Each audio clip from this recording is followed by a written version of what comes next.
সম্পূর্ণ লাইনটা তোমরা দিয়ে যখন মূল গেটের কাছে যাবে, তোমরা যদি জামা পরে যাও তো একদম মূল গেটের কাছে গিয়ে তোমাদেরকে আর ভেতরে প্রবেশ করতে দেবে না। তো এই জিনিসটাই আর কি খারাপ লাগলো। যারা একা যায় তাদের আরও অনেক সমস্যা বেড়ে যায়। এদের চক্করে যদি তোমরা পড়ো তোমাদের পকেট খালি হবে, কাজের কাজ কিছুই হবে না। এখন চৈত্র মাস, আর চৈত্র মাসটা সম্পূর্ণ মাসটাই হলো বাবার মাস। আর বিশেষ করে সোমবার তো হলো বাবার দিন। কলকাতা থেকে হোক অথবা রানাঘাট থেকে, কৃষ্ণনগর থেকে অথবা বর্ধমান থেকে, যে কোনো রুট থেকে হোক না কেন, সমস্ত রুটের ডিটেলসটা আমি তোমাদেরকে শেয়ার করব। সম্পূর্ণ লাইনটা দিয়ে যখন গেটের কাছে যাই তখন যখন বের করে দেয় তো এই জিনিসটা একদমই খারাপ লাগে, সবারই খারাপ লাগবে এবং আমারও লেগেছিল। তারপর জামা খুলে আমাদেরকে আবার প্রবেশ করতে হয়েছে।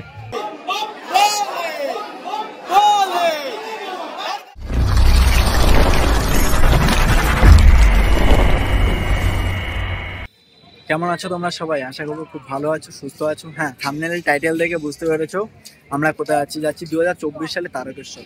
এখন চৈত্র মাস, আর চৈত্র মাসটা সম্পূর্ণ মাসটাই হলো বাবার মাস। আর বিশেষ করে সোমবার তো হলো বাবার দিন।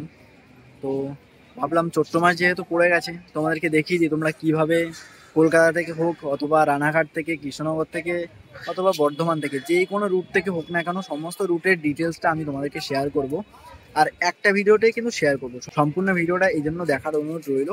সম্পূর্ণ ভিডিওটা দেখলে তোমরা বুঝতে পারবে যে তোমাদের কোন রুট হয়ে যেতে হবে তারকেশ্বর, এবং কোন রুট সব থেকে সহজ পদ্ধতিতে তোমরা তারকেশ্বর পৌঁছাবে এবং কম খরচে। আমি আমার রুটের কথা প্রথমে বলছি, সেটা হচ্ছে রানাঘাট থেকে ব্যারাকপুর, ব্যারাকপুর থেকে ঘাট পার করে শেওড়াফুলি, আর শেওড়াফুলি হলো তারকেশ্বর যাওয়ার প্রবেশদ্বার।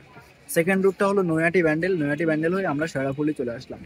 এটা হলো সেকেন্ড। আর তৃতীয় হলো তোমরা যদি কেউ বর্ধমান থেকে আসতে চাও, বর্ধমান থেকে কামারকুণ্ডু, কামারকুণ্ডু থেকেও তোমরা চাইলে তারকেশ্বর যেতে পারো। যে রুটটা তোমাদেরকে দেখিয়েছিলাম, ভিডিও দেখো বুঝতে পারবে। আর আরও রুট হলো হাওড়া থেকে চাইলে যেতে পারো, আরামবাগ থেকে। তো সমস্ত দিক থেকে কিন্তু তোমরা এই তারকেশ্বর যেতে পারবে। তাহলে চলো দেখিয়ে দেওয়া যাক এই 2024 সালে কি কি পরিবর্তন রয়েছে তারকেশ্বরের, আর কিভাবে যাবে সেটা তো বললাম। এখন আছি শেওড়াফুলি, আর এখান থেকেই কিন্তু যেতে হয় তারকেশ্বর, কারণ শেওড়াফুলি হলো তারকেশ্বর যাওয়ার প্রবেশদ্বার। এটা হচ্ছে শেওড়াফুলি রেলওয়ে স্টেশন, আর এদিকে হচ্ছে তারকেশ্বর যাওয়ার ট্রেন। এই 3 নম্বরে দাঁড়িয়ে রয়েছে, এটা কিন্তু তারকেশ্বর থেকে আসলো। আর 2 নম্বর থেকে কিন্তু তারকেশ্বর যাওয়ার ট্রেন ছেড়ে যায়, এবং 1 নম্বর থেকে, মানে 2 আর 1 হলো তারকেশ্বর যাওয়ার ট্রেন আর কি, ট্রেন রুট। আরামবাগ যাওয়ার ট্রেনও তোমরা ধরে নিতে পারো যদি তারকেশ্বর যেতে চাও। আর এটা হচ্ছে 3 নম্বর প্ল্যাটফর্ম। এদিকে যে রুট এটা তোমাদেরকে বলে দিচ্ছি, এদিকে হলো ব্যান্ডেল, ব্যান্ডেল থেকেও চাইলে তোমরা আসতে পারো। এক্ষেত্রে নৈহাটি হয়ে ব্যান্ডেল আসতে হবে তোমাদেরকে যদি এই রুটে আসতে চাও। এছাড়াও আরও রুট রয়েছে, সেটা হচ্ছে আমাদের ব্যারাকপুর, ব্যারাকপুর নামবে, ব্যারাকপুর নামার পর তোমরা ঘাট পার করবে, ঘাট পার করার পরেই কিন্তু চলে আসতে পারবে এই শেওড়াফুলি। আর শেওড়াফুলি থেকে ট্রেন ধরবে, ট্রেন ধরে চলে যাবে তারকেশ্বর। ঘাট থেকে কিভাবে আসবে সেটা, এই যে এই রাস্তা বরাবর তোমরা ঘাট থেকে আসতেও পারো, এবং ঘাটেও যাওয়ার রাস্তা হলো এইটা। এখন আমরা আছি বর্ধমানে, বর্ধমান থেকে আমাদের প্রথম জার্নি শুরু করলাম। বর্ধমান থেকে তোমরা কিভাবে যাবে সেই জিনিসটা দেখিয়ে দিচ্ছি। এখন আমরা বর্ধমানের কটলাইন ধরবো। এখন গাড়ি রয়েছে 3 নম্বর প্ল্যাটফর্মে, এখান থেকে আমাদের কটলাইন ধরে যেতে হবে কামারকুণ্ডু রেল স্টেশন। আর কামারকুণ্ডু থেকে আমাদের ট্রেন চেঞ্জ করব, চেঞ্জ করে আমরা চলে যাবো তারকেশ্বর। হ্যাঁ, এটা হলো আমাদের প্রথম রুট দেখিয়ে দিলাম। সেকেন্ড রুট সেটাও দেখিয়ে দেবো। চলো পরপর সমস্ত জিনিস দেখো, এনজয় করো।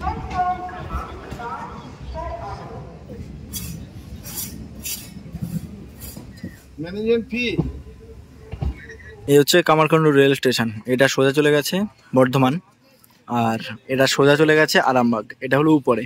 তো আমরা এই কামারকুণ্ডু 1 নম্বর প্ল্যাটফর্ম থেকে নেমে এখন সোজা এদিকে চলে আসলাম।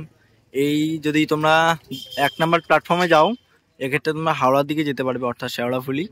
আর তোমরা যদি নিচে দিয়ে 2 নম্বর প্ল্যাটফর্মে যাও এক্ষেত্রে তোমরা আরামবাগ অর্থাৎ তারকেশ্বরের দিকে যেতে পারবে। এখন আমরা যাচ্ছি 2 নম্বর প্ল্যাটফর্মে, আর 2 নম্বর প্ল্যাটফর্মে আসছে হাওড়া থেকে আরামবাগ যাওয়ার ট্রেন, যেটা আমরা চলে যাবো তারকেশ্বর।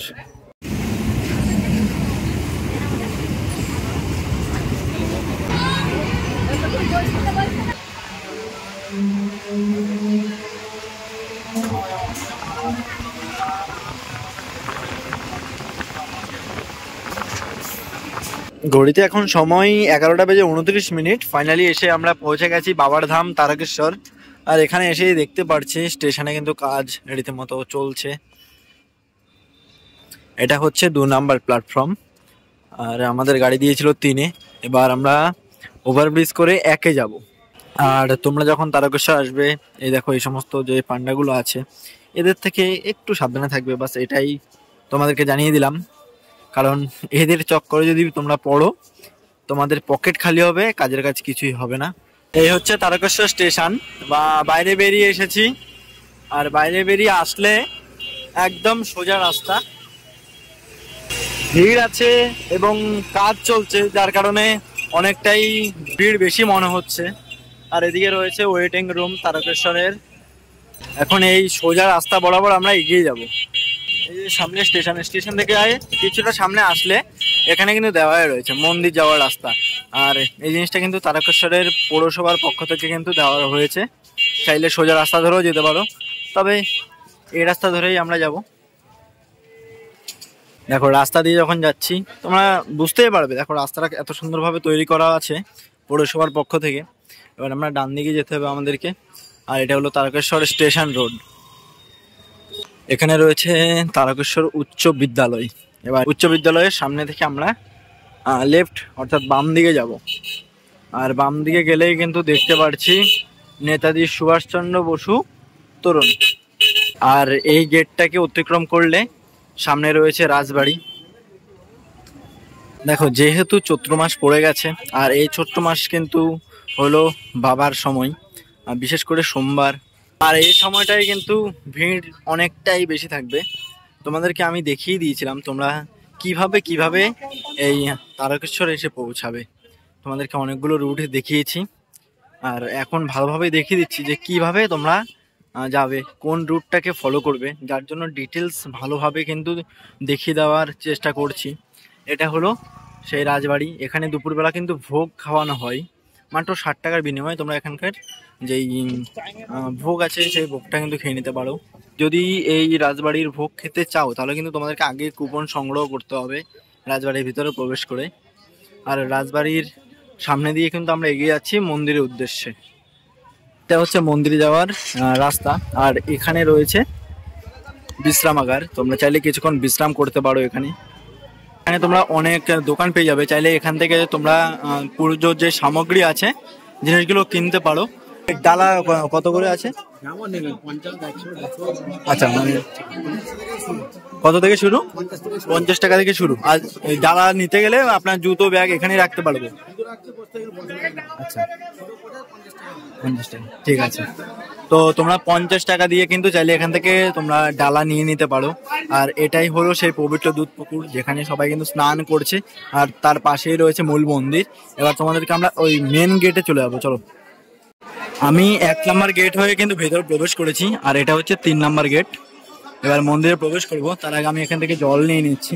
আচ্ছা দিদি, জলের দাম কত আছে? আচ্ছা, তুমি আপনারা যেই দাম থেকে, হ্যাঁ কত থেকে? আচ্ছা, এখানে কিন্তু 30 টাকা থেকে শুরু। এবার ইচ্ছে মতো যেটা ভালো লাগে সেটা নিতে পারো। এছাড়াও কিন্তু এখানে প্রসাদ রয়েছে। প্রসাদ কিন্তু কত থেকে শুরু? প্রসাদ 50? হ্যাঁ, প্রসাদ কিন্তু 50 টাকা, মানে 51 টাকা থেকে শুরু প্রসাদ। আর যদি জল আর প্রসাদ নিয়ে যেতে চাও তাহলে তোমাদের 80 টাকা পড়বে, 81 টাকা। তো এই হলো তোমাদের বাবার মন্দিরে যখন যাবে তোমরা এই সমস্ত জিনিসগুলো নিয়ে যেতে পারো। আর এখানে আমাদের জুতো এবং ব্যাগ সমস্ত কিছু এখানে রেখে এরপরে কিন্তু আমরা মন্দিরে প্রবেশ করব। এটা হচ্ছে সেই দুধ পুকুর। এই দুধ পুকুরে কিন্তু তোমরা স্নান করবে, স্নান করে পবিত্র হয়ে এরপর তোমরা বাবার মাথায় জল ঢালতে যেতে পারো। এছাড়াও যদি স্নান না করতে চাও তাহলে মাথায় জল দিয়ে এরপর চলে যেতে পারো তোমরা জল ঢালতে। আর এখানে এই সমস্ত জারগুলো আর কি পেয়ে যাবে, এই জারে করে তোমরা জল নিয়ে যেতে পারো।